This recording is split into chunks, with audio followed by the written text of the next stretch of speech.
Бүгін Башқұртыстандың халық ядысыһы Зәйнәб Биишеваның туған ауылы Туйымбәттә әдибәнең исемен йөрөткән премия тапшыру тантанаһы булып узды. Юл сатында урынлашкан Туйымбәт авылын әллә кайдан күреп белергә була. Авылдың едік кашына үрелгән Биишева исемендәге музей комплексы ситтән ук балкып, кунактарды үденә сакырып ултыра. Быелгы премияга 2 тиктәннән ашыл кеше дәгъва итә. Комиссия агзалары шулар араһыннан өсәүде хайлап алды. Әйткәндәй, был премия тик район кимәлендә булдырылуына карамастан, уның абруйы зур һәм киң билдәле. Музей буенча сәяхәт кылгандан һоң сакырылган кунактары дур залга уздылар. Тәү башлап район хакимияте башлыгы Гайсаянбаев премия алучы лауреаттарды котлап, уларга премия исемлектәрен һәм медалдарын тапшырып үтте. Яңы лауреаттар исемлегенә район мәдәният һараенда оҙаҡ йылдар эшләп килеүсе Зәйнәб Биишевага арналган барлык сараларҙың оҫта сценарийсы Альбина Айдарбәкова, оҙаҡ йылдары башҡорт теле һәм әҙәбиәте уҡытыусыһы булып эшләгән үҙешмәкәр яҙыусы Биишеваның ижадын, булмышын сағылдырған мәҡәлдәр авторы Ғәлиә Әлимғужина һәм абруйлы ғалим, профессор, башҡорт теле белгесе Ғали Сәйетбатталовтарҙың исемдәре өҫтәлде. Ҡыҙғанысҡа ҡаршы, Ғали Ғали улы 2010 йылда беҙҙең араларҙан китеп барды. Премияны ғалимдың ҡыҙына тапшырҙылар.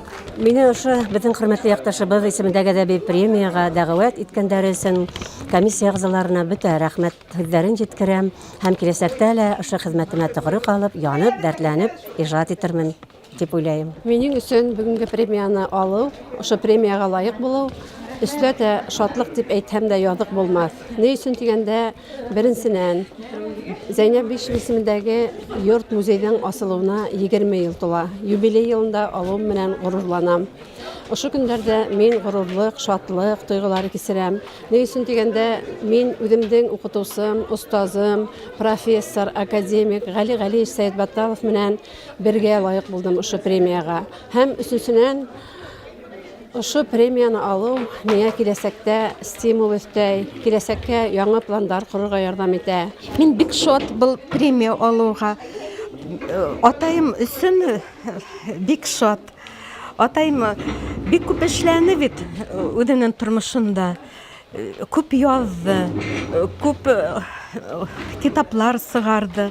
Анан еще сыҡмаған китаплары ҡалды әле. Мин шул ошо премияны алғас, еще анын сыҡмаған китапларын сығарырға тип ошо уй менән йөрөп ятам әле. Тантанаға килеүселәр араһында Башҡортостан Яҙыусылар союзы рәйесе, ҡоролтай депутаты Зәки Алибаев та бар ине. Ул яҙыусыларҙың эшен барлаган һәр кеше әҙәбиәткә үҙ өлөшөн индерә тип белдерҙе. Башҡортостандың халыҡ яҙыусыһы Зәйнәб Биишеваның менә ул йыл һайын бирелә килгән 20 тапҡыр бирелә килгән премия лауреаттарының исемлеген билдәләү генә түгел, уларҙы ҡотлау ифрат ҙур байрамдарҙың береһе, сөнки халыҡ яҙыусының исеме халыҡ араһында йәшәй, әҫәрҙәре йәшәй. Менә шуның юлын дауам итеүсе ижадсылар булыу икеләтә яҡшы. Был Күгәрсен районының премияһы иң беренсе урындағы халыҡты, кешеләрҙе билдәләй. Һәм инде менә лауреаттар араһында төрлө профессия кешеләре, береһе сценарий яҙыусы, икенсеһе уҡытыусы, өсөнсөһө ғалим. Һәм был 3 кешенең дә ниндәйҙер кимәлдә Зәйнәб Биишеваның юлын дауам итеүсе һәмәғәре ҡабул ителә. Һәм традицияға әйләнгән ошо кисә ниндәйҙер кимәлдә халыҡта өр-яңы ынтылыштар, ҡараштар тыуҙыра һәм ниндәйҙер кимәлдә был ябай ғына хәтирә түгел инде, музейҙың эшмәкәрлеген, ғөмүмән республиканың эшмәкәрлеген билдәләүсе бер символик мәғәнәгә эйә. Сараны мәҙәниәт һарайы һәм үҙешмәкәр артистар үҙ сығыштары менән биҙәнеләр.